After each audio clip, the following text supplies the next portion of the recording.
السلام علیکم ورحمۃ اللہ وبرکاتہ۔ دوستو، آج ہم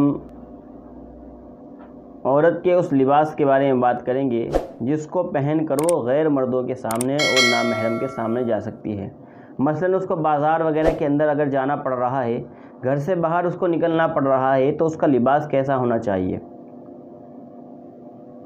آج کل کا جو ماحول ہے کہ بے پردگی کی حد ہے، بے پردگی جو ہے اپنی انتہا کو پہنچ رہی ہے، تو ایسے حالات میں ہمیں معلوم ہونا چاہیے کہ ہماری مائیں بہنیں گھر سے نکلیں تو ان کے پاس کیسا لباس ہونا چاہیے، کیسے کپڑوں کے اندر وہ باہر جا سکتی ہیں۔ تو عورت کے اس لباس کے لیے 8 شرائط کا ہونا ضروری ہے۔ نمبر 1 کہ وہ لباس عورت کے لیے ساتر، یعنی عورت کے پورے جسم کو ڈھانپنے والا ہو، اس کے اندر اس کا چہرہ اور ہاتھ بھی شامل ہیں۔ نمبر 2 کہ لباس ایسا پتلا نہ ہو جس سے جسم کی رنگت اور جلد کی رنگت ظاہر ہوتی ہو۔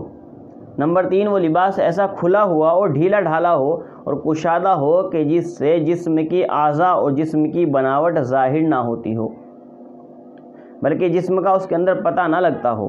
نمبر 4 وہ لباس خود زینت کا باعث نہ ہو، یعنی اس لباس کو دیکھ کر دوسروں کی نگاہیں اس کی طرف نہ اٹھتی ہوں، اس کے اوپر ایسی کشیدہ کاری اور ایسے ڈیزائن نہ بنے ہوئے ہوں کہ جو دوسروں کو متوجہ کرنے والے ہوں، یعنی لباس سادے طریقے کا ہو۔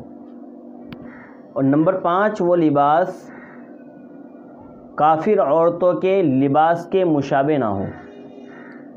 غیر مسلم اور کافر عورتیں جو لباس پہن کر بازاروں کے اندر جینز ٹاپ وغیرہ پہن کر گھومتی ہیں، تو وہ لباس ان کے لباس کے مشابہ نہ ہو۔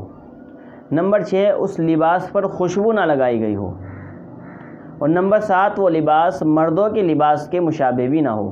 اور نمبر 8 وہ لباس شہرت حاصل کرنے کے لیے نہ پہنا گیا ہو، کہ لباس تو اسلامی ہے، لباس تو صحیح ہے، قمیص شلوار ہے، لیکن اس کو شہرت کے لیے پہنا ہو۔ تو نمبر 8 وہ لباس شہرت حاصل کرنے کے لیے نہ پہنا ہو۔ تو یہ لباس کی اسلامی عورت کا جو لباس ہوتا ہے اس کے 8 شرائط تھی، 8 خصوصیات تھی کہ اگر ہم ان خصوصیات پر عمل کریں گے، ان کو سامنے رکھ کر اپنی مائیں اور بہنوں کا لباس سلوائیں گے، تو انشاءاللہ وہ دوسروں کی نظروں سے محفوظ رہیں گی۔ اس ویڈیو کو زیادہ سے زیادہ شیئر کریں تاکہ ہماری ماں و بہنوں تک یہ پیغام زیادہ سے زیادہ پہنچ سکے۔